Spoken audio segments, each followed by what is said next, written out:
삼성전자가 어떻게 5만 원대예요? 처참한 모습을 보이고 있어요. 거기에 결정적인 역할을 하는 게 외국인 투자자예요. 왜 최근에 들어 갑자기 대규모로 매도를 하겠어요? 그 이유는 하나예요. 지금 굉장히 위험한 상황이다. 워런 버핏처럼 이제 아주 뛰어난 투자가가 현금 보유량을 최대한 늘리고 있는지 그 이유도 알게 되실 것 같아요. 일본이 그래 8번이나 실패한 정책을 왜 우리 정부가 그대로 따라하는지 저는 이해할 수가 없어요.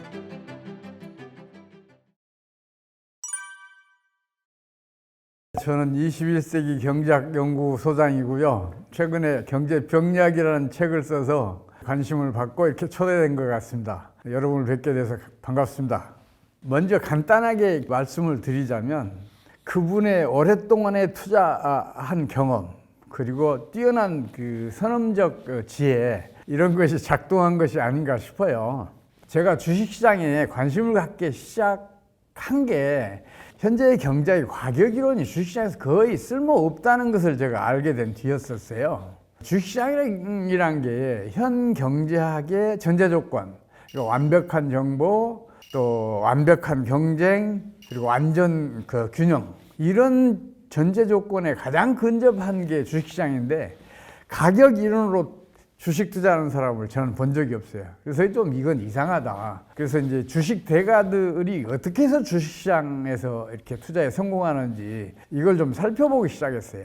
그랬더니 그 주식 투자 대가들은 투자 종목을 선정하는 것도 기가 막히지만 타이밍 선택할 때도 그게 거의 틀린 법이 없더라고요. 특히 위험을 최대한 줄이려고 하더라고요. 원금에서 10%만 손해보더라도 원금의 10% 수익률을 높이기 위해서는 20% 이상의 수익률을 추가로 올려야 되잖아요. 그래서 위험을 되도록이면 피하더라고요. 이제 그런 게 지금 워렌 버핏이 어떤 그 동물적인 감각으로 느끼고 있는 거 아닌가 싶어요. 누는 이제 오랜 그 투자 생활을 해와서 세계 경제가 금융위기에 평균적으로 10년을 주기로 해서 계속 반복해 왔다는 걸 알고 있는 것 같아요. 지금이 그런 타이밍으로 보고 있어요. 그래서 워렌 버핏이 이 사상 최대의 현금 보유 비율을 지금 맞춰가고 있는가 아닌가 싶은 생각이 들어요. 경제 병약적 관점에서 보면 그럴 수밖에 없다고 저는 보고 있어요. 중국이든 일본이든 EU 어느 한 나라든 금융위기가 터질 것만 같아요. 금융위기가 먼저 터지면 이게 전염성이 굉장히 뛰어나거든요. 그래서 이게 미국 경제에도 전염이 되고 곧바로 전 세계 경제가 금융위기에 늪에 빠져드는 거 아닌가 그런 판단을 하고 있어요. 물론 경제학에는 병약이 없습니다. 이건 좀 이상한 일이죠. 경제학이라는 게 경제체를 하나의 유기체로 간주하고 성립했거든요. 근데 경제체보다 월등한 인체를 위해서는 생략보다 병약이 훨씬 더 깊게 넓게 발달해 있잖아요. 근데 경제학에는 병약이 없어요. 이게 있을 수 없다는 판단을 했어요. 그래서 이거 한번 수립해보면 어떻겠냐 하는 생각을 했어요. 그게 언제냐면 1982년도에 우리나라가 외환위기가 터졌었어요. 물론 지금 그건 완벽하게 은폐되어 있습니다. 저는 이제 당시에 관계 일을 하고 있었기 때문에 제가 이제 그 외환위기에 대해서 사례 연구를 하다가 이 경제 병약을 수립해 보면 얼마나 좋을까. 또 마침 그때 이제 1978년대 그 직전에 찰스 킨들버거라고 유명한 경제사학자가 있는데 이분이 광기 패닉 붕괴라는 책을 펴냈었어요. 금융위기가 평균적으로 10년을 주기로 터지고 그 금융위기가 반드시 광기, 패닉, 붕괴의 과정을 거친다는 것을 세계 경제사 700년을 역사를 연구해서 내린 게 이제 그 결론이거든요. 그래서 그 필연적인 이유만 찾으면 경제 병약을 수립할 수 있지 않겠냐 그런 판단을 하고 그 이제 좀 연구를 해봤는데 이게 좀처럼 그 필연적 이유를 찾지를 못했어요.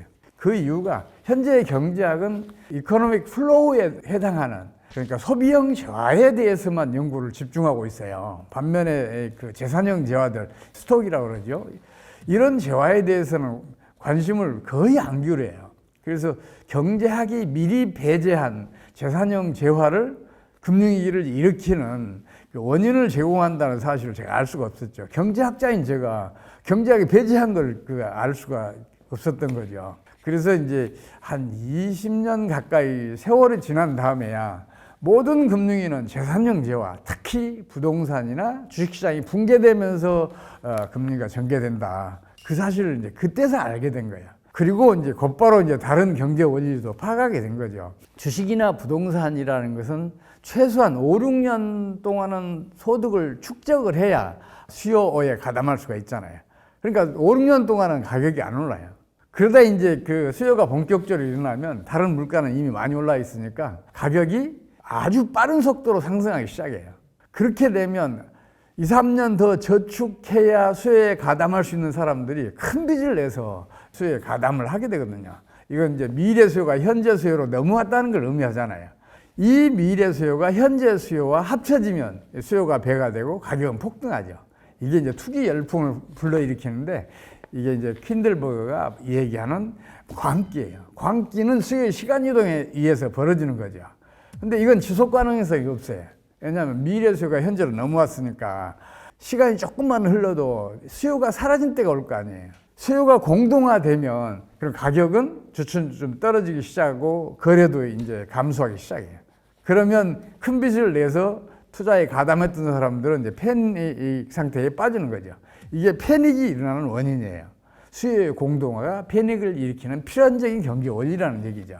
이 수요의 공동화가 일어나면 가격은 더 빠르게 하강을 해요. 패닉 상태에 빠졌으니까 큰 빚을 내서 투자했던 사람들은 그 팔아치워야 손해를 줄일 거 아니에요. 그러면서 가격이 폭락하기 시작해요. 이게 이제 붕괴의 시작인데 이 붕괴에는 신용 창조 원리의 역과정인 신용 파괴 원리가 결정적인 영향을 끼쳐요. 신용 승수의 2배만큼 통화량이 수축되는 일이 벌어지잖아요. 우리 몸의 혈액과 같은 일을 이제 경제에서는 돈이 그 역할을 하고 있는데 그 양이 갑자기 수축이 되게 되면 경제 활동이 이제 갑자기 둔화되고 거기에 따라서 그 모든 경제 제도들이 추락을 하기 시작해요. 그러면 이제 결국은 이제 금융위기가 터지고 경제 공황이 시작이 되는 거죠. 이걸 제가 아는 데까지 20년이 걸렸고 임상 사례들을 연구하는 또 한 20년이 걸렸어요. 그래서 제가 경제 병리학 책을 쓰는데 42년이 걸렸어요. 이 책은 그만큼 아마 가치가 있을 거예요. 되도록이면 많은 사람들이 금융위기를 미리 예측하거나 미리 포착할 수 있게 했으면 좋겠다는 그런 취지로 썼거든요. 지금 현재 세계 경제에서 벌어지고 있는 일도 정확하게 진단해낼 수 있을 것이고 조만간 금융위기가 터지겠다는 것을 아실 거예요. 제가 지금 여기서 아무리 얘기해봐도 소용없어요. 아, 그렇겠지, 그렇게 받아들여요. 하지만 본인이 예측해내게 되면 그 예측에 따라서 행동을 옮기게 돼요. 그래서 앞으로 장차 터질지도 모를 금융위기, 여기에 대해서 신속하게 대응할 수가 있어요. 지금 굉장히 위험한 상황이다. 워런 버핏처럼 이제 아주 뛰어난 투자가가 왜 모든 주식을 팔고 있으면서 현금 보유량을 최대한 늘리고 있는지 그 이유도 알게 되실 것 같아요. 지금 미국 주식시장은 지나치게 거품이 커져 있어요. 미국 다우지수든 S&P 500 지수든 나스닥이든 그 지수가 기업 경영수지 호전에 따른 호황이 아니라 그동안에 테마주 중심으로 주식시장 호황을 이끌어왔거든요. 2021년도 그때는 비트코인 등 가상화폐 열풍이 불면서 주식시장을 끌어올렸어요. 그래서 사상 최고가를 갱신했는데 그게 잠잠해질 때쯤 되니까 그 다음에는 이제 배터리 그리고 전기차 산업이 또 각광을 받으면서 이 테마가 또 주식시장을 이끌었어요. 트럼프 당선에 결정적인 역할을 한 머스크도 이제 그 덕을 많이 봤죠. 그리고 이제 전기차 배터리 그 주제가 좀 잠잠해질 때쯤 되니까 2023년 하반기부터는 이제 AI 반도체 열풍이 불면서 주식시장을 이끌고 있거든요. 그렇다면 새로운 어떤 테마가 등장하면 주식시장 호황이 이끌어질 것 같은데 그런 테마가 저는 제 눈에는 안 보여요. 그래서 곧 한계에 올 것 같아요. 물론 AI 반도체 등 관련 산업들이 앞으로도 꾸준히 호조를 보인다 그러면 현재 주식시장 호황을 이끌어 갈 수도 있어요. 근데 제 눈에는 그것도 비관적으로 보여요. 지금 AI 반도체를 생산하는 엔비디아 등의 이제 기업들은 이익을 많이 남기고 있잖아요. 서로 AI 반도체를 구입하니까 AI 반도체 하나 수천만 원씩 해요. 근데 그 수천만 원씩 하는 AI 반도체 수십 개, 수백 개, 수천 개가 필요한 업체들, AI 반도체를 활용해서 어떤 상업 모델을 이렇게 개척해야 될 업체들은 이익을 남기고 있는 것 같지가 않아요. 앞으로도 당분간은 그럴 것 같아요. 더군다나 AI 반도체를 활용한 어떤 사업 모델을 구축해서 그걸 영위해가는 데는 전력 소모량이 지나치게 커요. 하나의 그 모델을 상업화 시키기 위해서는 종합운동장 혹은 무역센터 그런 크기의 시설들이 필요하고 그 안에 모두 다 이 초고성능 컴퓨터 병렬로 연결해서 운영을 해야 되는데 그 전력 소비량이 서울시 전력 소비량의 절반? 이런 정도까지 엄청나게 들거든요.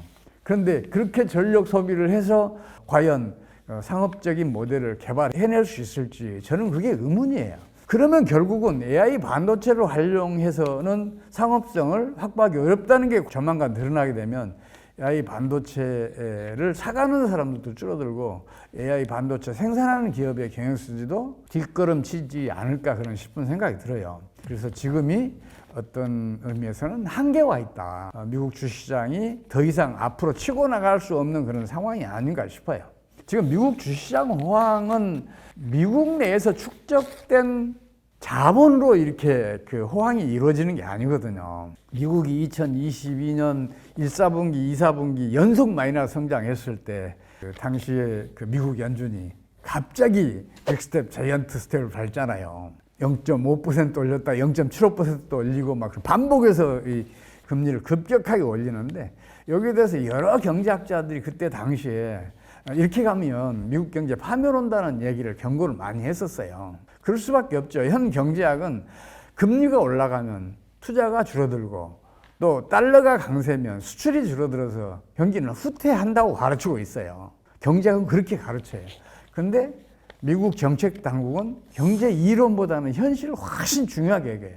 과거에 고금리 강달러 정책을 펼쳤더니 경기의 난을 무사히 벗어나더라. 오히려 경기를 호황으로 이끌더라 하는 경험을 미국이 여러 차례 겪었어요. 대표적으로 1981년도 당시 굉장히 세계 경제 상황이 어려웠어요.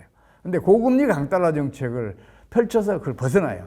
당시에 연준이 기준금리를 무려 21.5%까지 끌어올려요.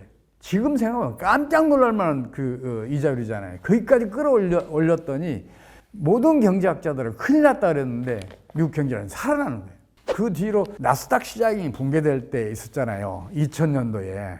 그때 2000년 말에 나스닥 시장이 붕괴되면서 나스닥 지수는 80%가 추락했고 전체 주가 지수도 40%가 추락했어요. 그럼 금리가 터질 수밖에 없었어요. 근데 그때 당시에도 고금리 강달러 정책을 펼쳤어요. 그 뒤로도 2009년도에도 고금리 강달러 정책을 펼치거든요. 근데 고금리 강달러 정책이 경제 호황을 이끈다는 사실을 지금도 왜 그런지 경제 원리가 파악이 안 돼 있어요. 근데 그건 간단해요. 고금리 정책을 펼치면 다른 나라의 국내 저축들이 더 높은 이자율을 노리고 미국으로 끌려갈 거 아니에요. 그리고 강달러 정책을 펼치면 다른 나라에 투자되었던 금융자본, 이 국내 저축보다 수십 배나 더 규모가 커요. 이것들이 달러가 강세인 미국으로 투자하면 환차익을 누리잖아요. 그래서 다른 나라에 투자했던 국제 금융자본들이 미국으로 흘러가면서 미국 내의 유동성은 풍부해졌어요. 미국 내 유동성이 풍부해지니까 그 유동성이 풍부해진 그게 이제 경제 활동을 활성화시키고 그리고 미국 경제가 급격하게 상승 국면으로 돌아서거든요. 당시에 진행되던 금융위기도 풍부해진 유동성이 그걸 차단해내요. 신용 파괴 작동을 차단해냈단 말이에요. 그러면서 미국 경제가 살아났었어요. 저는 그런 게 참 미국이 부러워요. 이론보다는 현실이 더 중요한 거죠.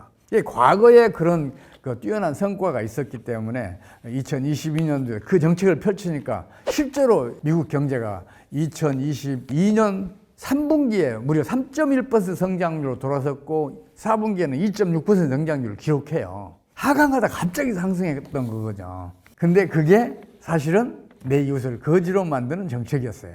미국으로 국내 저축과 금융 자본을 빼앗긴 나라들은 어떻게 됐겠어요? 유동성이 수축이 됐고 유동성 수축이 경제 활동을 위축시켰고 이게 그 나라들의 외환위기 혹은 금융위기를 진행시켰어요. 그런 피해를 가장 크게 받은 나라 중에 하나가 우리나라고 서유럽의 선진국들, 일본, 중국, 기타 제3세계 국가들은 외환위기까지 겪어요. 이 모든 나라들이 그때부터 경제가 점점 둔화돼서 최근에는 금융위기가 터지기 직전 상황으로 몰려 있어요. 서유럽 같은 경우 지난해 하반기 이후로 마이너스 성장과 플러스 성장이 교차하고 있어요. 그만큼 경기가 급격하게 하강했어요. 그럼에도 불구하고 올해 3월까지 주가지수는 사상 최고치를 경신했어요. 이거 전형적인 거품이거든요. 거품은 반드시 꺼져야. EU 소속 어느 국가에서 금융위기가 먼저 터져서 전 세계로 전염되는 거 아닌가 그런 싶은 생각을 가지고 있고요. 일본도 위험하고 중국도 위험해요. 일본이나 중국이나 EU 어느 한 나라에서 금융위기가 터지면 미국도 온전치 못할 것이다. 그런 판단을 하고 있어서 미국 주식시장도 위험하다. 그런 데에서 금융위기가 터지게 되면 세계 경제 전체 신용 파괴리가 작동을 하게 되거든요. 그럼 미국 내 유동성도 수축이 된단 말이에요. 그럼 미국에서도 주식시장이 붕괴되고 거기에 따라서 부동산 시장도 붕괴되는 거 아닌가 그런 싶은 생각이 들어서 조만간 금융위기가 어디에선가 터진다. 그러면 세계 경제 전체가 금융위 늪에 빠지고 또 주식시장도 폭락 사태를 맞을 수밖에 없다. 그렇게 저는 보고 있어요. 참 우리 주식시장을 보면 너무 안타까워요. 주가지수가 2,400대로 떨어질 일이 아니잖아요. 삼성전자 어떻게 5만 원대예요? 세계 어느 나라보다 경쟁력과 성장력이 뛰어나요. 현대차, 기아차도 마찬가지 우리나라 전 기업이 그러거든요. 우리나라 기업들은 세계 최강의 경쟁력, 성장력을 가지고 있다고 저는 보고 있고 그렇게 믿고 싶어요. 근데도 불구하고 우리나라 주가지수는 세계에서 거의 유일하게 처참한 모습을 보이고 있어요. 한때 3,300까지 갔던 우리 코스피 지수가 지금은 2,400 바닥에 있잖아요. 깨질 위험에 처하기도 몇 번 했었잖아요. 얼마나 지금 안타까운 일이겠어요. 그렇다면 그 원인이 어디 있는지를 먼저 파악해야 될 거 아니에요. 지금 최근에 그 우리나라 주가지수 한때 2,400 깨질 뻔했잖아요. 왜 그랬겠어요? 투자 주체별로 보면 거기에 결정적인 역할을 하는 게 외국인 투자자예요. 그 사람들이 그 우리 삼성전자나 현대, 기아차 주식이 지나치게 과소평가되어 있다는 사실을 모르겠어요. 다 안단 말이에요. 그 외국인 투자자들이 한때 우리나라 주식 전체 보유량의 3분의 1 이상을 가지고 있었잖아요. 그만큼 외국인 주식 투자가 우리 주식시장에 미치는 영향이 크잖아요. 그렇다면 외국인 투자자들이 왜 최근에 들어 갑자기 대규모로 매도를 하겠어요? 그 이유는 하나예요. 우리 환율이 1,400원대를 돌파했잖아요. 한때 899원일 때가 있었어요. 50% 이상 환율이 올랐잖아요. 그럼 무슨 일이 벌어지겠어요? 우리나라에 투자했던 외국 주식 투자자들은 환차손을 입는단 말이에요. 우리 주식시장에서 아무리 높은 수익을 올리더라도 그 환차손을 감당을 못해요. 특히 최근에는 환율이 1,300원대 초반에서 지금 1,400원대를 넘어갔잖아요. 환차손이만큼 생긴단 말이에요. 환차손을 피하기 위해서 외국인 투자자들은 국내 주식을 매도할 수밖에 없어요. 그러니까 지금 우리 이 주식시장이 지금과 같은 처참한 모습이거든요. 저는 우리나라 외환 당국이 환율을 자꾸만 그렇게 끌어올리는 걸 이해할 수가 없어요. 물론 그 사람들 명분은 명확하죠. 환율이 상승하면 수출이 증가하고 수출이 증가하면 국내 경쟁력이 상승한다. 이렇게 믿고 있어요. 그런데 그 믿음이 실현된 사례는 세계사에 봐도 단 한 번도 없어요. 일본은 엔저 정책, 고환율 정책이죠. 이거를 1990년대 중반 이래 무려 8차례를 펼쳐요. 단 한 번도 수출이 증가하지 않았어요. 단 한 번도 경제를 살려내지 못했어요. 일본이 그래 8번이나 실패한 정책을 왜 우리 정부가 그대로 따라하는지 저는 이해할 수가 없어요. 일본은 지금 1991년 이래 지금까지 연평균 성장률이 0.8%잖아요. 이 얘기는 무슨 얘기예요? 일본 경제정책이 실패하고 있다는 얘기 아니에요. 그렇다면 그 실패한 경제정책을 왜 따라하냐고요. 저는 그거 이해할 수가 없어요. 지금 우리 경제 전문가들 또 우리 정책 당국자들 믿음 중에서 제일 심각한 게 그거예요. 수출이 GDP의 절반에 육박한다고 얘기를 해요. 근데 그게 맞는 얘기냐고요. 깡통 하나와 드럼통 하나를 합해서 2개라고 얘기하는 게 합리적이냐고요. 수출은 매출 총액이에요.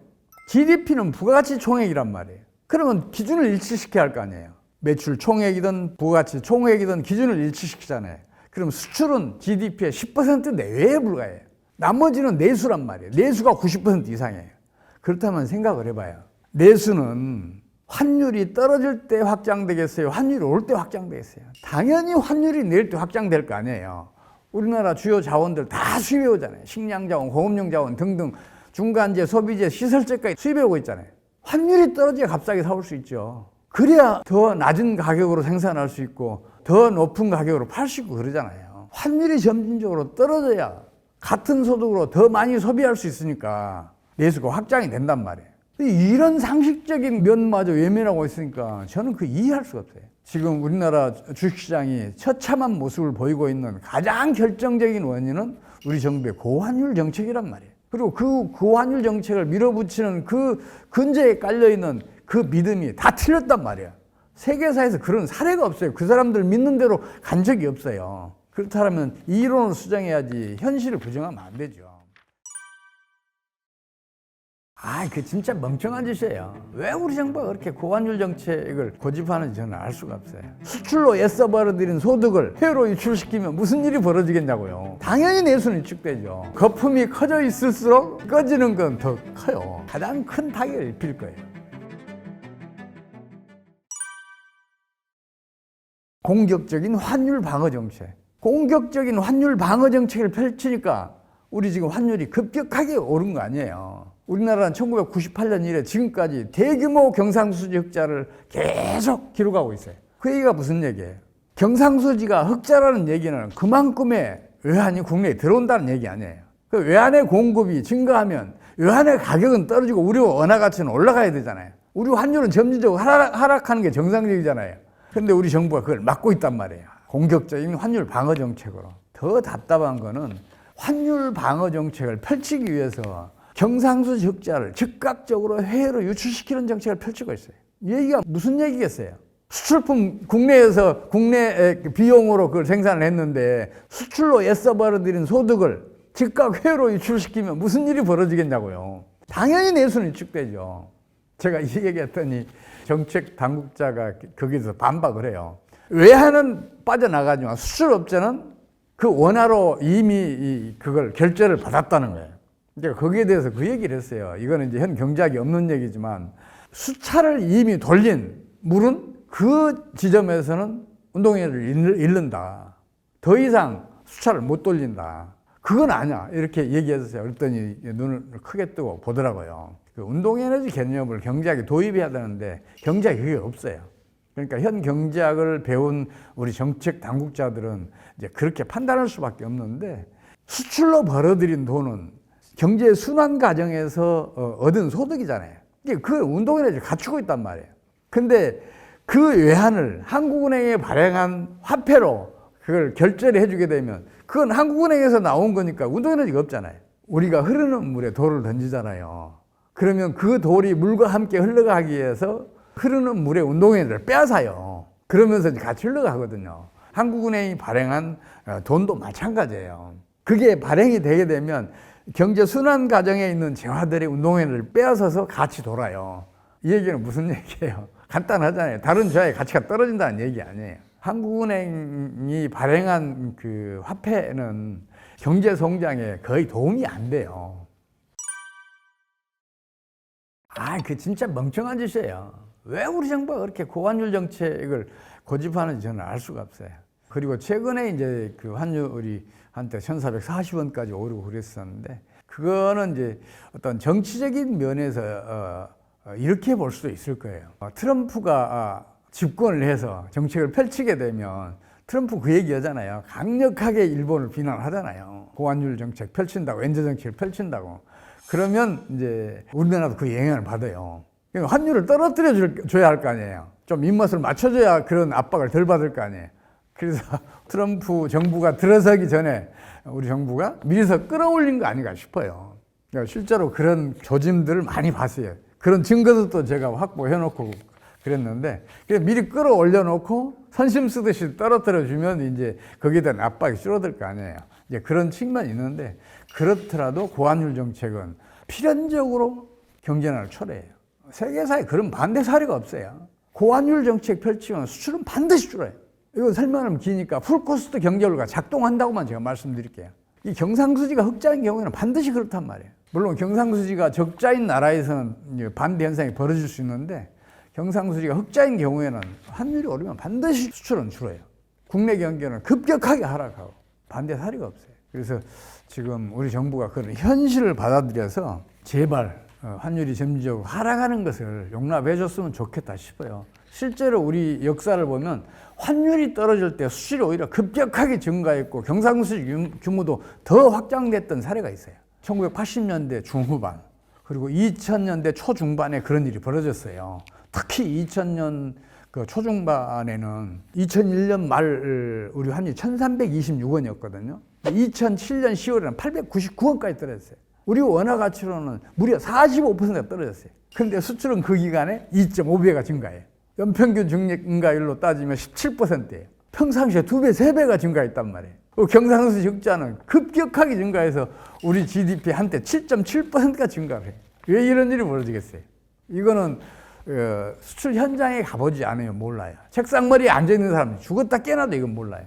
이렇게 한번 생각을 해봐요. 2001년도에 100달러짜리 수출하던 수출업체는 그때는 13만 2,600원을 벌잖아요. 근데 2007년 10월 달에는 9만 원도 못 벌게 됐잖아요. 그럼 수출업체 어떻게 하겠어요? 망해야죠. 근데 기업은 망하기 때문에 강해요. 망하지 않기 위해서 필사적인 노력을 기울인단 말이에요. 그래서 강해요. 당시에 환율이 급격하게 떨어지니까 우리 수출업체들, 100달러짜리 수출하던 업체들은 150달러짜리 개발해냈어요. 그걸로 부족해. 그러니까 200달러짜리를 개발해냈어요. 우리 모든 수출업체들이 그랬단 말이에요. 일부에서는 물론 망하기도 했지만 기업은 망하기 때문에 망해요. 필사적인 노력을 기울여서 겨우 그걸 극복해낸단 말이에요. 그 결과로 우리 경제가 그때는 상당한 호황을 누렸었죠. 그런 정책을 펼쳤는데 일본이 실패했던 지난 30여 년 동안 실패했던 그 정책을 우리 정부가 그대로 따라가고 있는 게 가장 큰 문제예요. 그야 뻔하죠. 우리 환율이 높아지면 우리나라에 투자됐던 국제금융자본들은 환차손 입잖아요. 당연히 우리나라 떠나죠. 국제금융자본들이 우리나라를 떠나면 어떤 일이 벌어지겠어요? 국내 유동성 수축될 거 아니에요. 그 유동성 수축이 신용 파괴원리를 작동시킨단 말이에요. 유동성이 수축이 되면 경제활동은 부진해지고 그리고 성장률도 낮아져서 경기가 부진해질 수밖에 없죠. 지금이 그런 상황이란 말이에요. 우리나라 경상수지는 그동안 계속 만성적인 흑자였잖아요. 그만큼의 외환이 지금 국내에 유입되고 있잖아요. 그렇다면 우리 정부가 공격적인 환율 방어 정책만 펼치지 않으면 환율은 떨어지게 돼 있어요. 시장의 힘에 의해서. 물론 정책의 힘과 시장의 힘이 교차를 해요. 정책의 힘이 강하면 시장 기능의 힘이 약해져요. 제 역할을 못 해요. 그래서 정책의 힘이 강하면 강할수록 환율은 상승해요. 근데 정책 기능의 힘이 강하면 시장 기능의 힘을 약화시키면서 경제가 전반적으로 악화돼요. 그러면 정책 기능의 힘이 약해져요. 그러면 환율은 다시 떨어져요. 이런 일이 우리 경제에서도 지난 2000년대 초반 이래로 몇 차례 반복해왔어요. 일본은 그게 무려 8차례 반복했어요. 정부가 환율을 끌어올리면 시장 기능의 힘에서 다시 떨어지고 또 다시 끌어올리면 시장 기능의 힘에서 다시 떨어지고 그런 일을 반복해왔어요. 앞으로도 그럴 수밖에 없어요. 정책의 힘이 어떻게 시장 기능의 힘을 이겨요? 단기적으로는 이길 수 있어요. 공격적으로 방어하면. 그러나 그 폐해가 누적되면서 경제는 점점 악화돼요. 그러면 정책의 힘은 약해지고 시장 기능의 힘이 강해지면서 환율은 점진적으로 떨어져요. 그게 세계 경제사에 그게 일관된 추세였어요. 예외적인 사례가 없어요. 그래서 우리 환율도 앞으로 떨어질 수밖에 없다고 저는 보고 있어요. 우리 정부가 고환율 정책을 펼치기 때문에 지금과 같이 경제난이 심각한 거예요. 고환율 정책만 펼치지 않으면 지금 당장도 성장률 6%까지 끌어올릴 수 있다니까요. 자동적으로 올라가요. 만약에요, 환율이 점진적으로 하락하는 것을 용납하는 정책을 우리 정부가 펼치면 우리나라 1인당 국민소득은 6년 안에, 5년 안에 6만 달러 갈 수 있어요. 10년 안에 10만 달러 갈 수 있어요. 그러면 우리나라는 세상에서 가장 잘 사는 나라에 속하게 돼요. 그런 길이 환히 보이는데 자꾸 고환율 정책을 펼치니까 좀 답답하죠. 물론 그 환율이 점진적으로 하락하면 수출 업체들은 붕괴 위기에 처하는 건 사실이에요. 근데 그런 위기에 처하면 처할수록 우리 기업들은 강해진다니까요. 그런 역사적 사례가 수없이 많았으니까 저는 그렇게 믿고 있어요. 우리 경제 약한 거 아니에요. 대단히 강합니다. 제가 이 정책 당국의 고환율 정책을 계속해서 비판하면서도 어쩌면 이게 장차 좋은 역할을 할 수도 있다. 그런 판단을 하고 있어요. 그러냐면요. 저는 이제 병략적 관점에서 봤을 때 조만간 금리가 터진다고 봐요. 만약에 금리가 터지잖아요. 그러면 주식시장 폭락을 해요. 그럼 거품이 커져 있을수록 거품이 꺼지는 건 더 커요. 그 타격은 더 크단 말이에요. 그래서 주식시장이 초황을 누리고 있는 미국 시장에 가장 큰 타격을 입힐 거예요. 일본도 마찬가지고 EU도 마찬가지고 그래요. 근데 우리나라는 주식시장에 거품이 하나도 생기지 않았어요. 물론 세계적인 금리가 우리 그 주식시장에 타격을 입혀요. 네, 우리 주가지수도 빠져요. 근데 다른 나라에 비해서 상대적으로 적게 빠질 거예요. 그래서 금리가 터졌을 경우에 그 타격이 가장 적을 것으로 보고 어떤 의미에서는 좀 괜찮겠다 싶어요. 장차 닥쳐올 세계적인 금리위기, 그게 우리 경제를 덮쳐오더라도 이걸 헤어날 길이 없는 게 아니에요. 있어요. 그게 뭐냐면 환율이 점진적으로 하락하는 것만 용납하면, 그런 정책을 펼치면, 그러면 그 위기를 쉽게 타개낼 수 있어요. 그럴 거 아니에요. 우리나라 환율이 점진적으로 떨어지잖아요. 그러면 외국으로 떠났던 국제 금융자본들, 국내 금융자본들, 이게 국내에 되돌아오면 환차익이 생기잖아요. 그럼 다 돌아올 거 아니에요. 그럼 국내 유동성이 풍부해져요. 풍부해진 유동성으로 금융위기의 근본 원인인 신용 파괴 원리의 작동을 차단해낼 수 있어요. 그뿐만 아니라 풍부해진 유동성이 경제 활동을 활성화시킬 수 있어요. 그러면 어쩌면 성장률이 세계적인 금융위기 하에서도 5%, 6%까지 올라갈 수 있어요. 그래서 우리나라만 홀로 세계 경제에서 잘 나갈 수가 있어요. 그러면 또 이제 다른 그 외국인 투자들이 국내 주식시장, 부동산 시장 투자하기 위해서 몰려올 거 아니에요. 그럼 우리 경제는 더 활성화되고 화랑을 보일 걸로 저는 보고 있어요. 세계적인 금리가 닥쳐왔을 때 만약 우리 정부가 그런 정책만 펼친다면 그동안의 고환율 정책이 오히려 우리 경제에는 아주 바람직한 결과를 빚을 것으로 저는 보고 있어서 제발 그래주기를 지금 기대하고 있어요. 국뽕이 얼마나 치명적인 타격을 입히는가는 독일의 히틀러 정권이 증명했어요. 그런데 트럼프가 그 길로 가고 있어요. 미국 경제의 경상수지 적자가 통제 불능 상태에 오게 되면 앞으로 얼마나 처참한 결과를 낼지 많이 우려되는 상황이에요. 달러가 약세로 돌아서면 국제 금융자본들은 그 환차선을 피해서 미국을 떠나요. 금융위기를 급발진시킬 거예요. 세계적인 금융위기로 확산이 되면서 미국 경제는 더 큰 타격을 입어요. 미국 경제의 앞날이 결코 밝은 게 아니에요. 트럼프가 이번 대선에서 왜 성공했을까요? 왜 승리했을까요? 여러 얘기들 하잖아요. 근데 제 견해로는 트럼프의 위대한 미국 재건, 이 정책 슬로건이 결정적인 역할을 아닌가 싶어요.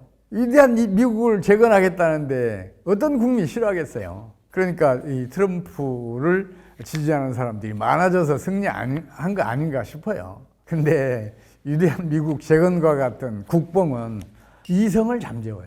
이성이 잠을 자면 감성이 역할을 해요. 감성이 지배하게 되면 반드시 경제든 국가든 문제가 생겨요. 그런 대표적인 사례가 몇 번 있었잖아요. 국뽕이 얼마나 치명적인 타격을 입히는가는 독일의 히틀러 정권이 증명했어요. 독일 민족의 우월성을 내세웠던 제3제국. 결과가 어떻게 됐어요? 유태인 학살, 2차 세계대전, 그리고 패배, 그리고 동독과 서독의 분리, 이런 비극을 맛봤잖아요. 독일만 그랬나? 그게 아니잖아요. 지금 시진핑을 한번 봐봐요. 시진핑이 집권한 이래 1대1로를 내세운 중국몽, 이것도 전형적인 국뽕이거든요. 국뽕이 득세를 한 다음에 중국 경제가 어떻게 가고 있는가 한번 보시라고요. 국뽕은 일부 극렬주의자들을 극단적으로 통합시키는 그런 역할을 해요. 일반적으로 국뽕이 우세하면 민주주의가 후퇴하고 독재가 기승을 부려요. 근데 세계사를 보면 민주화 없이 경제 번영을 지속한 나라는 단 하나도 없어요. 독재 국가이더라도 민주화가 진행이 되면 성장률은 높아지고 국민들은 경제 번영을 누렸어요. 설령 민주국가이더라도 민주화가 후퇴하면 반드시 그 나라는 쇠락했어요. 지금 트럼프 정부가 어느 방향으로 갈 것 같아요? 민주화는 후퇴할 수밖에 없어요. 그러면 미국 경제는 조만간 큰 위기에 닥칠 수도 있겠다. 저는 그렇게 판단을 하고 있어요. 그뿐만 아니라 트럼프 정부가 아무리 강력하게 국제 경쟁의 성장 잠재력, 성장 지속력을 끌어올린다 하더라도 지금 미국 경제는 금융위기가 터질 수밖에 없는 상황이에요. 금융위기가 터지면 이성적인 판단으로 이성적인 정책들을 펼쳐야 할 거 아니에요. 근데 국뽕이 그걸 반대 방향으로 이끈단 말이에요. 그럼 뭐 파국적인 국면으로 갈 수도 있어요. 미국 우선주의는 트럼프의 국뽕의 전형적인 상징이에요. 근데 이 자국 우선주의가 성공했던 사례는 세계사에 단 하나도 없어요. 이거는 세계 대공황 때 미국이 국내 산업부, 국내 고용보 이걸 앞세워서 홀리 스무트법을 통과를 시켜요. 관세를 왕창 끌어올리고 무역 장벽을 쌓아 올리고 이렇게 하면서 미국 경제는 대공황에 이렇게 빠져들어요. 이게 보호무역주의가 얼마나 무서운가는 대공황이 이미 증명을 했어요. 근데 트럼프가 그 길로 가고 있어요. 앞으로 얼마나 처참한 결과를 낼지 그게 지금 많이 우려되는 상황이에요. 다만 미국은 대통령이 마음껏 할 수 있는 나라가 아니에요. 상원과 하원의 힘도 막강을 해요. 거기다가 트럼프가 공화당이잖아요. 이 공화당 상원은 하원 의원들 중에서 트럼프의 자국 우선주의에 대해서 반대하는 사람들이 많아요. 미국 상원과 하원이 어느 정도는 그 트럼프의 자국 우선주의에 대해서 어떤 보호막을 역할을 해주지 않을까 저는 그렇게 보고 있어요. 트럼프는 약달러 정책을 펼치려고 그러겠죠. 위대한 미국 재건 이런 의미에서 강달러 정책을 펼치고 싶은데 그렇게 가기 힘들어요. 이 강달러 정책을 펼치게 되면 희한하게 경상수지가 한 1년 정도는 오히려 줄어요. 근데 2년 차부터는 이게 경상수지 적자를 갑자기 키우기 시작해서 나중에는 통제불능 상태까지 가요. 이게 1980년대에 이미 있었던 일이에요. 그래서 지금 미국 경제의 경상수지 적자가 앞으로 지나치게 커지게 되면 통제불능 상태에 오게 되면 달러가 기축통화의 역할을 이룰 수도 있어요. 그건 트럼프로서는 용납할 수 없을 거 아니에요. 그래서 달러 강세는 유지되기가 힘들 거예요.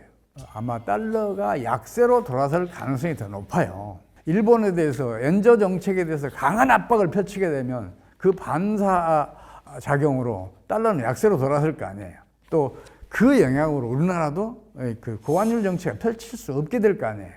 그렇게 되면 중국, 일본, 한국 이 세 나라의 통화 약세가 미국 강달러의 중요한 역할을 하고 있는데 그 나라들의 통화 가치가 점진적으로 올라가게 되면 달러는 약세로 돌아서게 될 거예요. 달러가 약세로 돌아서면 더 큰 문제가 생겨요. 달러가 약세로 돌아서면 미국에 투자됐던 국제 금융자본들은 환차손을 입을 거 아니에요. 그 환차손을 피해서 미국을 떠나요. 그럼 미국 내 유동성은 수축이 되고 수축된 유동성은 신용 파괴 원리를 작동시켜서 금융위기를 급발진시킬 거예요.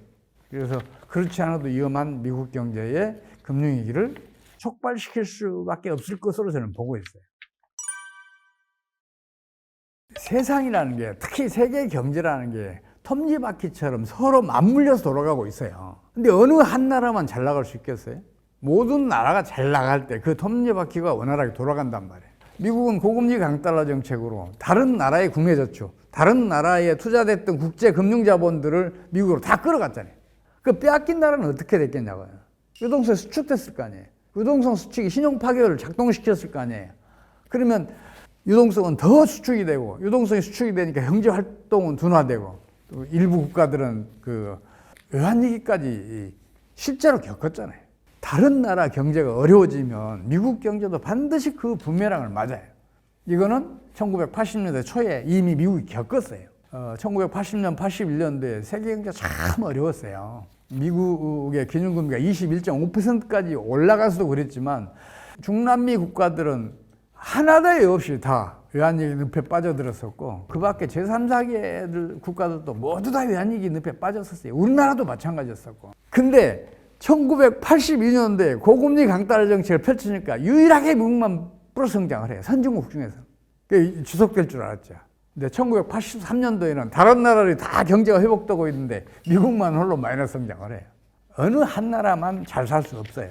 다 같이 잘 살아야 같이 잘 사는 거지. 미국도 마찬가지란 말이에요. 내 이웃을 거지로 만들면 반드시 그 부메랑을 맞게 돼 있어요. 그래서 미국 경제도 위험해요.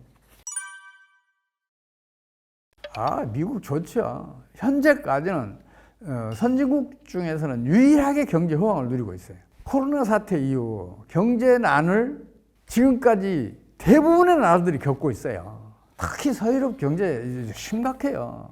거기 가서 생활해봤거나 여행해 본 사람들 다 알아요. 물가 상승률은 높았고 성장률은 낮았고 소득 증가 속도도 따라서 낮았고, 그러니 경제난이 얼마나 심각했겠어요.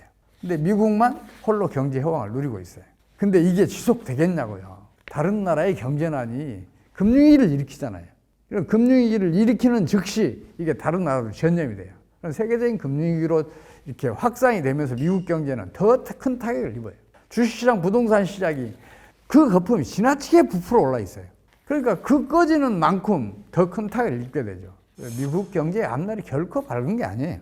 코로나 사태 이후에 물가 상승률이 지나치게 높았어요. 2020년 3월에 코로나 사태가 갑자기 악화되면서 미국 경제에서도 경제 봉쇄 조치가 취해졌잖아요. 그러니까 경기가 급강하면서 경제 악순환이 벌어졌어요. 이제 그 악순환을 차단하기 위해서 미국 정부가 버는 통화는 52%를 증가시켰고 재정 지출은 42%를 증가시켰어요. 그렇게 해서 풍부해진 유동성으로 당시에 진행되던 경제의 악순환, 그걸 차단해내요. 근데 문제는 그 다음에 이게 경기 과열을 불러일으켜요. 2021년도 성장률이 5.9%예요. 근래 20, 30년 내에 가장 높은 성장률을 기록해요. 갑자기 그렇게 성장률이 상승을 하고 경기가 과열되면 무슨 일이 벌어지겠어요? 제일 먼저 물가가 상승해요. 국제 수지도 악화돼요. 경상수지는 2.2%에서 3.8%까지 급증을 하게 돼요. 소비자 물가 상승률은 2022년 6월 달에 한때 9.1%까지 올라가잖아요. 그 뒤로도 계속 4%대, 5%대 하다가 지난해 초에 겨우 3%대로 낮춰졌고, 최근에 2%대로 한 배 낮춰진 적이 있어요. 그래도 여전히 3%대로 다시 올라가 있단 말이에요. 그럼 그동안에 소비자 물가 상승률이 얼마나 올랐겠어요? 20% 이상 올랐겠죠? 근데 그동안에 소득은 20% 증가했나요? 아니잖아요. 미국 경제가 유일하게 혼자 호황이지만 소비자 물가 상승률이 지나치게 높아서 국민들이 느끼는 체감 경기는 그렇게 좋지 않아요. 체감 경기가 좋지 못하다 보니까 소비도 줄이고 있어요. 이게 결국은 경기를 악화시키는 작용을 하지 않을까 싶어요. 물론 주식시장의 호황을 누리면서 주식에 투자했던 투자자들은 소비를 늘렸어요. 그렇지만 전반적인 소비 성향에는 큰 영향을 못 끼쳤어요. 최근에 미국이 갑자기 0.5% 또 0.25% 인상을 했잖아요. 그게 왜 그랬겠어요? 고금리 강달러 정책을 2022년 3월부터 계속해서 유지하다가 최근 왜 갑자기 기준금리를 이렇게 두 차례나 이례적으로 이렇게 인하를 했겠어요? 그 이유는 딱 하나예요. 기준금리를 이렇게 연속 인하하는 경우에는 금융위기의 위험성이 현저하게 커졌거나 아니면 금융위기가 진행될 때예요. 지금은 금융위기의 위험성이 현저하게 커졌다고 볼 수밖에 없어요. 그래서 미국이 기준금리를 인하했어요. 장차 세계 어느 나라에선가 금융위기가 터지고 이게 전염이 되게 되면 미국은 물론 세계 각국의 중앙은행들이 기준금리를 0.25%까지 떨어뜨려야 돼요. 그리고 번원통화도 2배까지 끌어올려야 될지도 몰라요.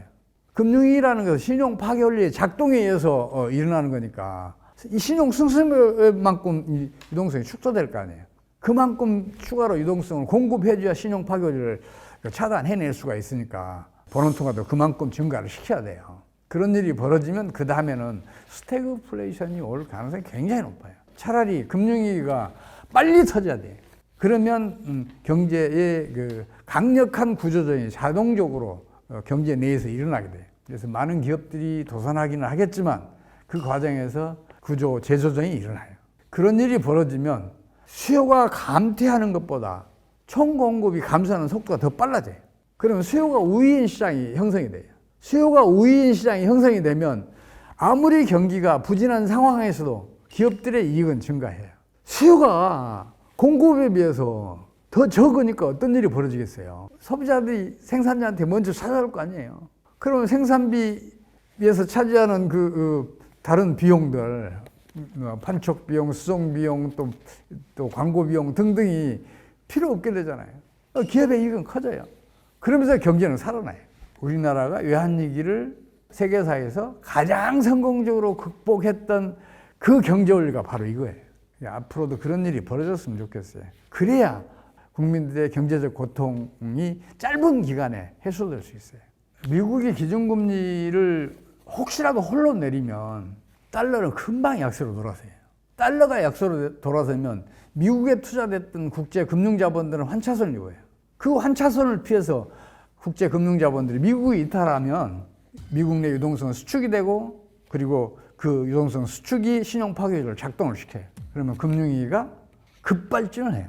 미국이 기준금리 내리는 걸 조심스럽게 할 수밖에 없는 상황이라고 저는 보고 있어요. 그래도 금융위기 터지는 것은 막기 어려울 거예요. 우리 국민들 많이 우려하고 있잖아요. 트럼프 시대가 열리면 우리에게 어떤 압박을 가해올지 그게 두렵잖아요. 제일 먼저 미군 주둔비 10배로 끌어올리라고 얘기할 거 아니에요. 그걸 감당할 수 있을까요? 우리 경제가? 저는 그거 할 수 없다고 봐요. 그뿐만 아니라 우리나라에서 지금 그 생산되고 있는 제품들, 그 생산시설들 전부 다 미국으로 옮기라고 요구할 거 아니에요. 배터리 산업도 그렇지, 반도체 산업도 그렇지, 기타 조선 산업도 미국으로 끌어오라 그럴 것이지. 우리 경제 어떻게 되겠어요? 그거 빼앗기면 어떻게 되겠냐고요. 그나마 희망이 그런 건데 우리 경제에 큰 타격을 입을 수밖에 없죠. 다만 그런 부정적인 면만 있는 건 아니에요. 아마 트럼프 행정부는 일본, 중국, 우리나라 모두에게 국제수지 개선하라고 압박을 가할 거예요. 그래야 자기네들 경상수지 적자가 줄어들 수 있으니까. 그러면 자국 통화 가치를 끌어올려야죠. 환율을 떨어뜨려야죠. 환율이 떨어지면 어떻게 된다고요? 당연히 외국으로 떠났던 국내 금융자본은 물론이고 국제 금융자본까지 한국에 투자하면 환차익이 생겨요. 환율이 점진으로 하락하니까. 그렇게 하면 더 많은 국내 금융자본들, 국제 금융자본들 딱 국내로 돌아와요. 그럼 국내 유동성이 풍부해져요. 그 풍부해진 유동성으로 경제 활동을 활성화되고 성장도 높아지고 경제는 호황으로 전환할 수 있어요. 그뿐만 아니라 세계적인 금리가 덮쳐오더라도 그 풍부해진 유동성으로 그걸 차단해낼 수 있어요. 그런 면이 저는 더 크다고 저는 보고 있어요. 그래서 부정적인 것보다는 긍정적인 면이 더 크다. 트럼프의 집권이 미국을 위해서는 불행한 일일 수 있겠지만 우리나라에는 오히려 바람직한 일일 수 있겠다. 그런 생각을 하고 있어요. 관세 폭탄 타격 심각하게 받을 거예요. 그러나 그건 단기적일 거예요. 기업은 망하기 때문에 강해요. 관세 폭탄이 터지죠. 그러면 그걸 이기기 위해서 필사적인 노력을 기울여요. 그럼 이겨내요. 대부분 이겨낸다고요. 우리 환율이 떨어질 때 그랬었잖아요. 관세 폭탄으로 우리가 벌어들일 수 있는, 수출로 벌어들일 수 있는 소득이 줄어들잖아요. 그럼 기업 망하기 직전까지 모일 거 아니에요. 그러면 하이엔드 제품 개발해내요. 과학기술 더 발달시켜요. 그리고 생산비도 극단적으로 아껴가면서 이익을 남겨내게 돼 있는 게 기업들이에요. 기업은 망하기 때문에 강하다니까요. 그래서 관세 폭탄이 터지더라도 우리가 우려한 만큼 단기적으로는 심각했지만 장기적으로는 그렇게 심각한 타격은 받지 않을 거로 저는 보고 있어요. 외부 경제 여건이 국내 경제에 타격을 입힌다는 얘기를 많이 해요. 경제학이 가르치는 게 그건데, 근데 세계 경제사를 보면 경제 여건이 어려지면 경제가 오히려 더 호조로 보여요. 그거 희한하죠. 그럼 기업이 강하기 때문에 그런다니까요. 경제 여건이 어려워지죠. 그 여건에 기업들은 망하기 직전에 몰릴 거 아니에요. 그러면 망하지 않기 위해서 무슨 일을 하겠어요? 필사적인 노력을 기울이죠. 경영학에서는 기업이 얼마나 절실함을 느끼느냐가 그 기업의 앞날을 결정한다는 얘기를 해요. 그러면서 기업의 경쟁력, 성장력은 더 강화되고 그리고 경영수도 호전이 돼요. 그런 사례는 이루 말없이 많아요. 오히려 경제 여건이 호조일 때는 반대의 일들이 많이 벌어져요. 기업이 필사적인 노력을 기울일 필요가 없으니까 모험적인 투자, 과학기술 투자, 또 원가 절감 등등의 노력을 소홀히 할 수밖에 없어요. 그래서 오히려 더 나빠지는 경우가 더 많아요. 경제 여건이 국가 경제를 위기에 빠뜨린다? 저는 그렇게 보지 않아요. 국가 경제는 스스로 망해가고 스스로 성장해가고 번영해가요. 여건과는 상관없어요. 미국 정부가 강요하기 전에 우리 정부가 나서서 환율을 점진적으로 떨어뜨려 갔으면 좋겠어요. 사실 지금 우리나라 환율은 제가 봤을 때는 적정 환율이 700원대예요. 근데 2배 이상이에요. 얼마든지 떨어뜨려 갈 수 있잖아요. 그러면 우리나라 1인당 국민소득은 성장을 거의 하지 않더라도 환율이 정상화되면 지금 우리 한 3만 4천 달러니까 6만 8천 달러, 7만 달러 갈 수 있잖아요. 환율이 떨어지잖아요. 우리 수출기업은 물론이고 내수기업들도 도산 직전으로 몰려요. 그럴 거 아니에요. 그러면 우리 기업들은 어떻게 하겠어요? 필사적인 노력을 기울여서 망하지 않기 위해서 온갖 노력을 기울 거 아니에요. 그러면 국가 경제 전체의 국제 경쟁력, 성장 잠재력, 성장 지속력도 강화돼요. 그러면서 경제가 번영을 누릴 수 있어요. 그래서 우리 정부가 제발 미국이 강요하기 전에 자발적으로 환율을 지금부터라도 점진적으로 떨어뜨려 갔으면 좋겠어요. 그러면 우리 경제를 금방 6% 성장이 가능하다니까요. 저는 우리나라 기업과 산업과 이 국민의 이 경쟁력 성장력 세계 최강이라고 봐요. 우리 모든 경제 지표들이 안 좋아요. 왜 이런 바보 같은 정책을 펼치고 있는지, 왜 수출 증가율이 갑자기 떨어졌겠어요? 한마디로 환율 때문이에요. 금매물도 막 쏟아지면서 절반 수준으로 떨어지고 막 그랬었잖아요. 지금 장기 정책에 들어갔어요. 모든 금융위기는 주식시장과 부동산 시장의 붕괴, 예금 인출 사태가 벌어지면 터져요. 경제를 성장시킬 수 없다는 게 좀 문제예요. 현재 상태에서는 길 없어요.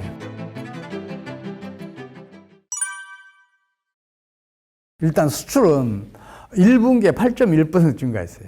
2분기에 10.1%, 3분기에 10.6% 증가했어요. 그동안에 수출이 10% 이상 증가하잖아요. 그럼 성장률은 거의 모두 8% 이상을 기록했어요. 근데 성장률은 안 좋아요. 성장률은 올해 1분기에 4.2%를 기록했는데 이건 전년도 4분기가 마이너스 성장이에요. 그러니까 반사이기예요. 올해 1분기에는 이게 마이너스 0.6%를 기록해요.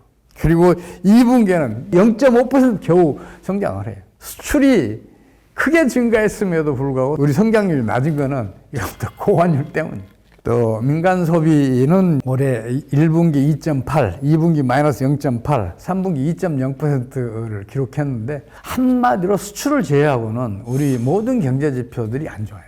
이 고환율 정책 때문에 그래요. 당연히 환율이죠. 환율이 1,400원대를 넘어서 고환율을 유지하니까 국내 투자됐던 그 국내 금융자본, 국제 금융자본들 달러 강세인 미국으로 가면 환차 이익을 누릴 수 있고 미국 경제는 호황이니까 또 투자 이익도 누릴 수 있는데 국내에 남아있을 이유가 없잖아요. 국내 개인 투자자들도 미국에 투자 많이 하고 있잖아요. 우리나라가 미국에 투자하고 있는 주식에 투자하고 있는 금액만 1,000억 달러가 넘어요. 심지어 국민연금조차도 국내 투자한 금액보다 미국에 투자한 금액이 2배나 많아요. 국제금융자본 더 많이 빠져나오고 있잖아요. 그러니까 경제는 지금 이렇게 심각한 거예요. 그러니까 주식시장이 이렇게 부진을 면치 못하고 있는 거예요. 왜 이런 바보 같은 정책을 펼치고 있는지 저는 이해할 수가 없어요. 환율만 떨어져 주면 미국으로 이탈했던 국내 금융자본, 국제금융자본은 한국으로 돌아올 거 아니에요. 그럼 유동성이 풍부해져서 경제활동을 촉진시킬 거 아니에요. 그러면 성장률은 높아지고 경기는 호전될 거 아니에요. 그 방향으로 가는데 우리 정책당은 반대로 가고 있죠. 안타까운 일이죠. 제가 3분기까지 우리 수출 증가율이 높다고 말씀드렸잖아요. 8%대, 10%대 증가했다고 말씀드렸는데 10월에 갑자기 이게 4.6% 줄어요. 그러니까 모든 경제 전문가들이 우리 수출 전망 어렵다 그래요. 왜 수출 증가율이 갑자기 떨어졌겠어요? 그 이유를 밝혀야 앞으로 전망이 좋은지 나쁜지를 알 거 아니에요. 한마디로 환율 때문이에요. 환율이 1,300원대 초반에서 1,440원까지 올랐잖아요. 그러면 같은 물량을 수출했어. 그럼 달러 베이스는 어떻게 돼요? 당연히 10% 이상 감소해야 되잖아요. 10% 이상 감소해야 됨에도 불구하고 4.6% 증가한 건 대단한 실적이죠. 환율이 올라서 수출이 부진한 것처럼 보일 뿐이에요. 그 환율이 떨어지면 수출 증가율은 다시 올라가요. 그럴 거 아니에요. 당연한 거 아니에요, 이거는. 그래서 수출 전망 어렵지 않아요. 제일 중요한 건 뭐냐면 수출은 GDP의 10%밖에 안 된다는 거예요.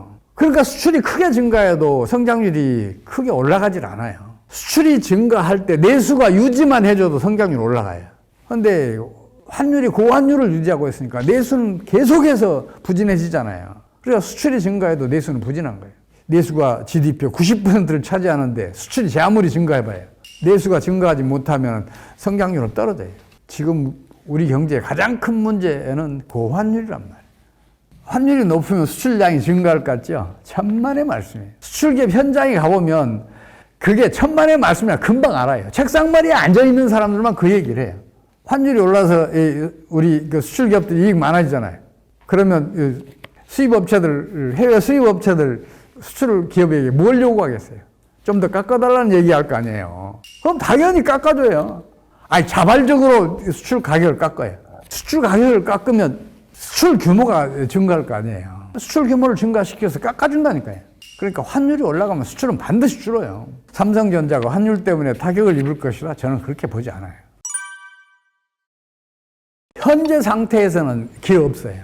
일본을 한번 봐보세요. 1980년대 말까지만 하더라도 일본을 배우자. 일본식 교육 스타일. 이걸 온 나라가 찬양했잖아요. 근데 지금 일본의 대기업들 어떻게 됐어요?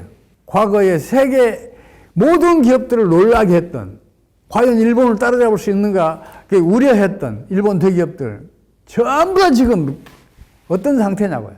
해외 매출 규모가 큰 종합상사랄지 소니랄지 이런 기업들을 제외하고 몇 개의 대기업을 제외하고는 지금 거의 다 지금 경영수지가 극단적으로 악화되어 있잖아요. 국가 경제가 어려움에 처하면 국내 기업은 살아남기가 거의 어려워요. 지금 하루빨리 우리 경제도 지금과 같은 장기 정책에서 벗어나야 돼요. 그래야 대기업들도 살아날 수 있어요. 우리 기업은 최고의 경쟁력, 성장력을 가지고 있음에도 불구하고 지금 어려움을 겪고 있는 것은 국가 경제가 어렵기 때문이고, 국가 경제가 어려운 것은 경제 정책이 실패하고 있기 때문이라니까요. IMF 한국 관계 전문가들, 한국 출신 경제 전문가들이 그 사람 틀렸어요. 그 사람들 맨날 그래요. 경기가 나빠지면 계속 나빠진다 그러고 경기가 좋아지면 계속 좋아진다 그래요. 현재의 경제학이 그렇게 가르치고 있어요. 그 사람들이 무능한 게 아니라 현 경제학이 무능해요.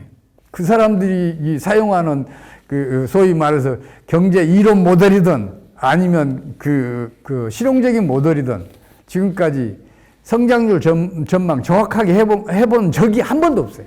다 틀렸어요. 그게 그럴 수밖에 없는 게 현재의 경제학은 경제 성장의 필요 조건만 있어요. 충분 조건이 없어요. 제가 비유를 들어서 말씀드릴게요. 손흥민처럼 뛰어난 축구 선수가 되려면 좋은 체격, 뛰어난 운동신경 이거 타고 태어나야 돼요. 이건 필요 조건이에요. 근데 이것만 갖춘다 그래서 뛰어난 축구 선수 될 수 있어요? 아니잖아요. 체력이 튼튼해야 돼요, 우선. 근데 체력을 기르려면 어떻게 해야 돼요? 끊임없는 노력을 기울여야죠. 피땀을 흘려야죠. 그 체력만 좋아서 안 돼. 축구 기술도 좋아야 돼. 그 축구 기술을 연마하려면 또 어떻게 해야 돼요? 끊임없는 훈련을 해야 되잖아요. 피땀을 흘려야 되잖아요. 이 두 가지로도 부족해야지. 경기 감각도 중요해요. 위기나 기회는 시합 마지막에 올 수도 있잖아요. 그래서 경기 감각, 시간 내내 유지할 수 있는 그 경기 감각도 필요해요. 경제에서는 체력이 성장 잠재력이에요. 축구 기술이 국제 경쟁력이에요. 그리고 경기 감각이 성장 지속력이에요. 이 세 가지는 국민과 기업과 정부가 피를 흘리고 땀을 흘리고 눈물을 흘려야 얻어줄 수 있어요. 고통을 참아내야 될 거 아니에요. 다른 좋은 일 희생해야 될 거 아니에요. 또 땀을 흘려야 될 거 아니에요. 노력을 기울여야 이런 것들이 얻어질 수 있단 말이에요. 근데 현재 경제학은 이걸 배제하고 있어요. 그래서 포퓰리즘이 일반화되어 있어요. 제가 이제 충분 조건을 얘기하는 바람에 경제학계에서 경제학을 공부하지 못하고 제야에서 경제학을 공부하게 됐어요. 경제학의 창시자인 아담 스미스가 이걸 배제했어요. 그래서 이거 틀렸다. 왜 생산 요소만 얘기하냐? 생산 요소는 필요 조건이 따릅니다. 충분 조건, 성장 잠재력, 국제 경쟁력, 성장 지속력을 외면했다고 비판하니까 이건 마치 교회에 가서 예수님이 기독교 첫 단추를 잘못 꼈다고 얘기하는 거랑 똑같은 거예요. 그래서 제가 박사학위를 나이 70에 겨우 또 받게 됐고, 그동안 제야에서 경제학을 공부했었어요. 우리나라 경제학자들도 마찬가지지만 다른 나라도 다 마찬가지예요. 그래서 성장률 예측이 계속 틀릴 수밖에 없는 게 이 세 가지. 피땀 눈물을 흘려야 갖춰질 수 있는 걸 외면을 한단 말이에요. 근데 이 면에서 우리 국민, 우리 기업은 최강이에요, 세계 최강. 그렇게 견뎌내고 지금도 견뎌내고 있고 앞으로도 견뎌낼 자세가 준비가 돼 있어요. 우리 국민 그렇잖아요.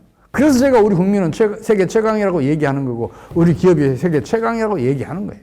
그 사람 틀렸어요. 정부가 환율이 점진적으로 하락하는 것만 용납을 하면 우리 성장률 금방 6% 간다니까요. 저는 우리 한국 경제에서 구조적인 문제 하나도 발견을 못했어요.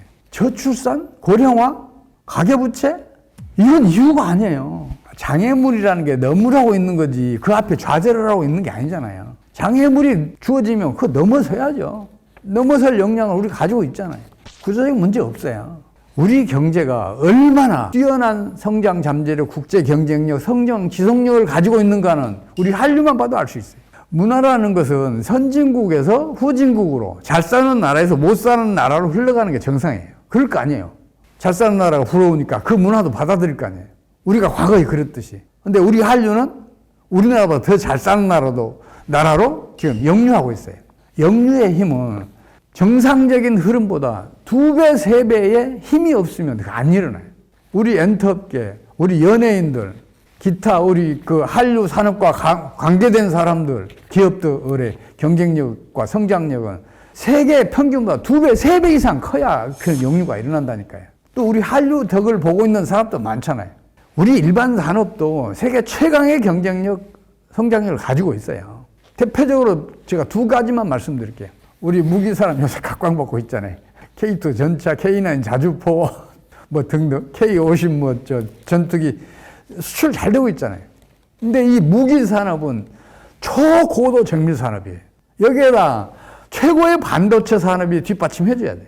이 무기 산업은 1인당 국민소득 10만 달러, 아니 20만 달러도 견뎌낼 산업이에요. 이런 산업이 각광을 받고 있어요, 지금. 또 한 산업, 우리 KBT 유명하잖아요. 한국 화장품 수출 엄청 빠르게 증가하고 있잖아요. 근데 이 화장품 산업은 초정밀 화학 산업이에요. 이거 모르는 사람 많아요. 정밀 화학 산업. 피부에 잘 흡수되기 위해서는 화장품을 구성하는 그 분자들이 아주 미세해야 된단 말이에요. 초정밀 화학 산업은 국민소득 20만 달러 견뎌낼 수 있어요. 그런 산업들이 지금 무럭무럭 크고 있는데 구조적인 문제가 뭐가 있어요? 없다고 봐요. 우리 정부 정책만 실패하지 않으면 우리나라 1인당 국민소득은 5년 안에 6만 달러 간다니까요. 그 5년 뒤에 10만 달러 갈 수 있어요. 저는 그렇게 믿고 있어요. 고령화, 저출산, 경제에 심각한 타격을 줄 것처럼 보여요. 그리고 타격을 주고 있는 것도 사실이에요. 근데 극복하지 못할 장애물이 아니에요. 실제로 극복한 나라가 몇 개 있어요. 대표적으로 아일랜드를 들 수 있어요. 아일랜드는 1980년대까지만 하더라도 유럽의 병자라는 얘기를 들었어요. 경제가 거의 성장하지 못했어요. 그러니까 일자리 창출이 안 되는 거예요. 그러니까 젊은이들 중심으로 해외로 일자리를 찾아서 너도 나도 이민을 갔어요. 그 결과로 아일랜드 국민이 한때 740만에서 반토막 났어요. 놀랍게도 그 상황에서 1990년부터 아주 빠른 경제 성장을 지속을 해요. 심지어 지금 현재 우리나라 국민소득 수준이었을 때 현재 가치로 그때 아일랜드의 그 성장률은 10년 동안 무려 연평균 9.3%를 기록해요. 인구가 반토막 났는데 젊은 사람 중심으로 줄었는데 성장률은 9.3%를 기록했단 말이에요. 아일랜드가 해내서 우리 못하겠어요? 우리 국민이 아일랜드 국민만 못해요. 우리 기업들이 아일랜드 기업만 못해요. 아일랜드 했으면 우리도 해내야 돼. 당연한 거 아니에요. 저는 얼마든지 그렇게 갈 수 있다고 봐요. 여건은 극복하러 주어진 거예요. 부동산 시황을 정확하게 이해하고 진단해내기 위해서는 부동산 시장의 장기 주기를 이해하실 필요가 있어요. 부동산은 일반적으로 10년을 주기로 그 주기를 계속 해와요. 이제 반대 사례가 거의 없어요. 일단 투기 열풍이 한 3, 4년 정도 지속이 돼요. 그 뒤에 이게 이제 광기라고 그러잖아요. 그 뒤에 패닉이 오는데 이게 반년에서 1년 정도 지속이 되고 그 다음에 붕괴가 오는데 이것도 반년에서 1년 정도 지속이 돼요. 그 다음에는 장기 정체기가 한 5년에서 6년 정도 지속이 돼요. 이게 지금까지 우리 부동산 시장의 장기 주기였어요. 대체적으로 그랬어요. 딱 한 번 예외가 있었는데 그것도 이 주기에서 크게 벗어나지는 않았어요. 1997년 말에 우리 외환위기 터졌을 때 약간 어긋났었는데 그래도 장기 주기에서는 벗어나지 않았어요. 최근 사례를 보면 2018, 19, 20 투기 광풍이 불었죠. 이 광기란 말이에요. 패닉이 2021년도에 벌어졌어요. 그리고 2022년도에 붕괴가 있었어요. 금매물도 막 쏟아지면서 그 많이 오른 아파트 단지는 뭐 절반 수준으로 떨어지고 막 그랬었잖아요. 이게 붕괴가 있었어요. 그리고 2023년부터는 지금 장기 정체기에 들어갔어요. 이 장기 정체기에 들어가면 부동산 시장이 가끔 올랐다 떨어졌다 올랐다 떨어졌다를 반복을 해요. 그럴 수밖에 없는 게 과거에 아주 높이 올라갔던 그 수준과 비교하면 많이 떨어졌잖아요. 그러니까 돈 있는 사람들은 많이 떨어졌으니까 사야지 해서 가격이 올라요. 근데 이 장기 정체기에는 수요가 일어날 수가 없어요. 그럴 수밖에 없는 게 내가 20평 아파트에서 30평 아파트로 옮겨가려면 저축을 최소한도 5, 6년을 축적을 해야 돼요. 근데 그게 투기 광풍 시절에 다 소모가 됐어. 그러면 앞으로도 한 5, 6년 더 있어야 신규 수요가 일어날 수 있어요. 이렇게 신규 수요가 안 일어난 상황에서는 이제 장기 정체기가 지속이 되고 등락이 있더라도 작은 폭의 등락만 계속되게 돼요. 지금 우리나라 부동산 시장이 그 상황이라는 거, 그거를 먼저 정확하게 이해를 하셔야 앞으로 우리나라 부동산 시장이 어디로 갈지를 알 수가 있어요. 경제 성장과 소득 분배는 밀접한 상관을 가지고 있어요. 그러니까 소득 분배가 개선되는 게 어느 때냐면 성장률이 안정적으로 높은 수준을 꾸준히 유지할 때예요. 그럴 수밖에 없잖아요. 경제가 안정적으로 높은 성장률을 유지하면 실업률이 떨어질 거 아니에요. 실업률이 떨어지면 임금 상승률이 상대적으로 올라갈 거 아니에요. 이것도 특히 저소득자의 임금부터 올라가기 시작해요. 그래서 경제가 안정적으로 성장할 경우에는 양극화가 완화돼요. 우리 진위계수만 역사적으로 살펴봐도 금방 알 수 있어요. 그래서 경제를 안정적으로 성장시켰을 때 분배 개선도 이루어지고 양극화도 완화돼. 문제는 분배 개선을 통해서 경제를 성장시킬 수 없다는 게 좀 문제예요. 분배 개선을 먼저 추구했을 때는 경제난이 심각해지더라. 이거는 세계 경제사가 이미 여러 차례 증명했다는 말씀만 드릴게요. 가계부채 얘기만 나오면 저는 답답해요. 경제 지표는 반드시 양면을 봐야 돼요. 수요가 증가하면 가격은 오를 것 같죠. 근데 공급이 더 많이 증가하면 가격은 떨어져요. 가격 동향을 보기 위해서는 반드시 수요와 공급 양 측면을 봐야 돼요. 모든 경제 지표들이 다 그렇단 말이에요. 그러면 가계부채 이면에 뭐가 있죠? 은행에 대출이 있죠. 이게 가계 신용이라고 그래요. 그거예요. 그러면 가계 대출은 어느 경우에 많이 증가돼요? 자본 축적이 충분해야 가계 대출이 증가를 해요. 은행의 입장에서는 한 개 기업에 1,000억 원을 대출해 주는 게 훨씬 이익이에요. 1,000개의 기업에 1억 원씩 대출해 줘봐요. 그 관리 비용이 얼마나 비싸겠어요. 얼마나 많은 사람이 필요하겠어요. 그래서 자본 축적이 충분하지 않으면 가계대출은 안 늘어나요. 세계적으로 봐도 가계부채 비율이 높은 나라일수록 소득 수준도 높고 경제도 안정적으로 성장하고 있어요. 스웨덴, 스위스, 네덜란드, 미국 등등이 다 그래요. 반면에 가계부채 비율이 낮은 나라는 아예 소득 수준이 낮거나 선진국 중에서도 경기 부진이 심한 나라들이에요. 일본, 그리스, 이탈리아, 스페인 등등이 그래요.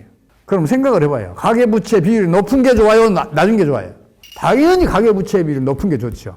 자본 축적이 많은 게 왜 나쁜 일이냐고요. 물론 가계부채 비율 때문에 우리 경제가 타격을 입고 있다는 얘기를 하면 정부는 정책 실패 책임에서 면해줄 수 있어요. 그러니까 그런 주장들을 해요. 그럼 그거 안 돼요. 그건. 그리고 제일 심각한 문제는 뭐냐면 가계부채율이 심각하다면서 일부 경제 전문가들이 가계부채 비율을 산정하는 식 있잖아요. 분모는 최대한 축소시켜요. 이것도 빼고 저것도 빼고 그래요. 그리고 분자는 최대한 키워요. 이것도 붙이고 저것도 붙이고. 그래서 가계부채 비율이 세계에서 우리나라가 제일 나쁘다고 얘기들을 해요. 근데 이건 통계 조작이에요. 다른 나라와 비교할 때는 국제적으로 공인된 통계로 IMF 통계 매뉴얼에 따라서 발표되는 통계로 비교를 해야 될 거 아니에요. 그게 뭐냐면 우리나라 그 매분기 이 국민소득 발표를 하죠. 가처분 소득도 같이 발표해요. 그리고 한국은행은 매월 가계 신용을 발표를 해요. 이건 IMF 통계 매뉴얼에 따른 거란 말이에요. 그 기준으로 가계부채 비율을 산정을 하면 우리나라는 아직도 90%도 안 돼요. 잘 사는 나라들은 다 150%, 120% 다 넘는다니까요. 근데 그거가 문제가 심각하다는 거예요. 얼마나 답답한 얘기예요. 좀 그 경제 지표는 반드시 양면을 봐야 된다는 점, 이걸 좀 강조해드리고 싶어요. 일본이 어쩌다 잃어버린 30년으로 갔는지를 정확하게 파악하면 우리가 살아날 길이 금방 알 수가 있어요. 1980년대 말에 일본의 부동산 시장과 주식 시장에서 거품이 아주 엄청나게 크게 형성이 됐었어요. 당시 교토의 왕궁터 팔면 뉴욕주를 살 수 있다, 뭐 그런 얘기가 돌 수 있었을 정도로 부동산 시장은 폭등해 있었고, 일본 주식시장 주가지수 총액이 미국 주가지수 총액보다 더 컸던 때가 있었을 정도로 부풀어 올랐었어요. 그 거품이. 근데 그게 한꺼번에 붕괴되면서 금융위기가 터졌고 경기가 급격하게 하강을 해요. 거기까지는 금융위기 때문에 일어난 일이에요. 근데 90년대 중반에 잠시 경기가 살아나요. 그리고 그 다음에 장기 정책에 들어가요. 그러면 90년대 중반에 잠시 살아났다, 다시 장기 정책으로 갈 당시에 무엇인가 이상하고 또 큰 변동을 보면 경제 지표가 있으면 그게 원인으로 볼 수가 있잖아요. 그게 뭐냐면 일본의 경상수지 흑자 규모와 외환보유고의 상관관계예요. 경상수지는 계속해서 크게 증가하는데 외환보유고는 증가를 안 해요. 어디 갔겠어요? 당연히 외국으로 이탈했겠죠. 이게 무슨 얘기예요? 수출로 애써 벌어들인 소득을 즉각 해외로 유출시켰다는 거 아니에요. 그것 때문에 장기 정책에 들어갔다 볼 수가 있잖아요. 그러니까 경상수지 흑자가 과다한 게 장기 경기 부진의 원인이에요. 그러면 왜 일본 정부는 경상수지 흑자를 즉각 해외로 유출시켰겠어요? 환율이 떨어지면 큰일 난다. 수출기업 다 망한다. 그러면서 환율을 유지하기 위해서 경상수지 흑자를 해외로 유출시킨 거예요. 그 정책이 1991년부터 지금까지 연평균 성장률 0.8%에 머물게 한 가장 결정적인 원인이에요. 다른 원인들도 많아요. 근데 그것들은 부차적인 거예요. 수출에 애써 벌어들인 경상수지 흑자를 해외로 유출시키면 당연히 내수는 부진해질 거 아니에요. 우리나라도 그 정책을 펼치고 있어요. 그렇다면 우리나라는 일본의 뒤를 따라가지 않기 위해서 잃어버린 30년을 겪지 않기 위해서 뭘 해야겠어요? 환율이 점진적으로 하락하는 것만 용납하면 그 길로 안 가요. 우리나라가 최근에 경제난을 심각하게 겪고 있는 것도 그것 때문이란 말이에요. 고환율 정책을 펼치니까 국내에 투자했던 국내 금융자본은 물론이고 국제 금융자본까지 달러가 강세에 미국으로 가면서 우리 유동성이 수축이 됐고, 유동성 수축이 경제 활동을 저해하면서 지금 성장률 낮아지고 경제는 심각해진 거 아니에요. 그래서 우리 정부가 환율이 점진적으로 하락하는 것만 용납을 하면 우리 경제는 금방 살아나요. 경제위기 겪지하려면 간단해요. 환율만 점진적으로 하락하게 용납하면 경제위기 안 겪는다니까요. 시장의 힘을 존중해주면 시장이 알아서 경제를 잘 이끌어가요. 실제로도 세계 모든 경제위기는 금융위기를 경유해서 일어나요. 반대 사례는 없어요. 그리고 모든 금융위기는 주식시장과 부동산 시장의 붕괴, 거기에 따라서는 예금 인출 사태가 벌어지면 터져요. 주식시장과 부동산 시장이 붕괴되는 것은 신용 파괴를 작동시켜서 금융위기로 발전시켜요. 그래서 신용 파괴원리 작동만 차단해내면 얼마든지 금융위기를 차단해낼 수 있어요. 그리고 또 중요한 건 뭐냐면 금융위기가 터지기 직전에 정부가 얼마나 과도한 경기 부양 정책을 펼쳤냐에 따라서 금융위기의 심각성을 결정을 해요. 그리고 금융위기가 터진 다음에는 정부가 얼마나 신속하게 적절한 정책을 펼쳤냐에 따라서 금융위기에 따른 경기 후퇴의 기간, 심각성을 결정을 해요.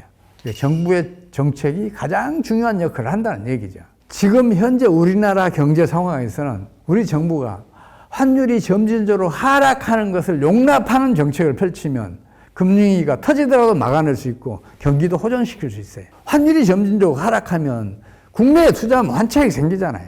외국으로 달아났던 국내 저축, 국내 금융자본 물론이고 국제 금융자본들도 환차익을 얻고 돌아올 거 아니에요. 그러면 유동성이 풍부해지면서 신용 파괴원리의 작동을 차단해내요.